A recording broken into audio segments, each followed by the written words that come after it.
20 years ago, on March 25th, 2005, thank you, Google, for that date, I began altar serving on Holy Thursday, probably a total nightmare for the older altar servers at my parish. But in my third grade catechism class, we had talked about this special celebration in which Jesus introduces his body and blood, in which the priesthood is established, and in which feet get washed. And it was that last one that had me, as a third grade boy, most curious. Something drew me in. Perhaps it was the theatrics of how that could happen in church. Perhaps it was just hearing about it and wanting to see it with my own eyes. Some would say it's a mystery, but I've come to recognize it as God's own workings early in my life. As now, 20 years later, I am celebrating my first Holy Thursday. And Holy Thursday ultimately then is about three things. It's about the Eucharist, it's about the priesthood, and the washing of the feet. It's a busy time, a busy liturgy, and it always has been. After all, Jesus is very efficient. He establishes the Eucharist and the priesthood in the same dinner. It's a 2-for-1 deal. But I want to talk about one of these things tonight, because Father Casey, when he preaches, will talk about all three next year. So I'll just focus on one. The Eucharist and the priesthood are separate homilies in and of themselves, so I want to talk about the foot washing, often called in church terms the mandatum, meaning the command, which comes from the Latin in John 13:34, a verse that later on appears from the same gospel chapter we just heard.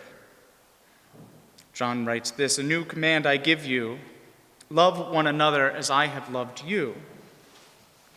Jesus does this perfectly because he loves with the Father's love.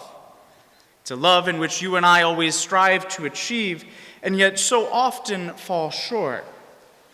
It's why in many ways the foot washing is ironic. I have learned over the years that there are many reactions to the foot washing. Some people, when you ask them, just outright refuse. Others are too ashamed to have their Christ wash their feet. But it is the same Christ who entrusts himself to us and whom we receive in the Eucharist who washes his disciples' feet. And yet, though all of us are unworthy of the gift of the Eucharist, we often do not think twice about receiving Christ's love in his body and blood. But the foot washing, something's different about that. Perhaps because it only takes place once a year, or perhaps because it's more visual to us than the Eucharist could be. Foot washing was a form of hospitality that would take place. Upon entering a home, and a slave, often today referred to as a servant, but the two things are very, very different, would come and remove the sandals of the guest and wash the dirt and dust off their feet. So you see then it's ironic that the Last Supper takes the place of the slave and the one washing the feet of the disciples, who themselves were the slaves. Slaves in the way that you and I are slaves to sin. Here, the one who is sinless, Jesus Christ himself, washes the feet of the ones who are tethered to sin. And while doing so, Peter, who, by the way, my confirmation saint, my patron, he's the one who always complains, and I didn't choose him for that reason. He complains and says, "Master, then not only my feet, but my head and hands as well." But Jesus says, "What I am doing, you do not understand now, but you will understand later." Because Jesus intends not just to wash their feet, but intends to cleanse the entirety of their hearts and souls. Yet only moments after he washes their feet, Judas, whose heart and soul are uncleansed, walks out. Here, my brothers and sisters, begins the Triduum, the first seconds of what Jesus calls his hour, and the first act that he does in a series of acts that we will walk through in the next days, in which he loves us to the end. And so you see where the mandatum, the command, comes in. Love one another as I have loved you.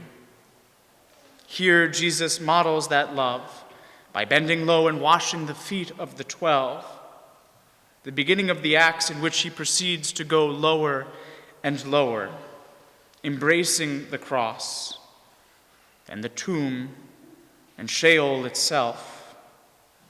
But no matter how low Christ goes for us, none of it destroys him. Tonight, then, we're reminded of the beginning of these great acts of love, of the cleansing that Christ offers to our hearts and our souls, so that if we love one another as he says, everyone will know that you are my disciples. Amen.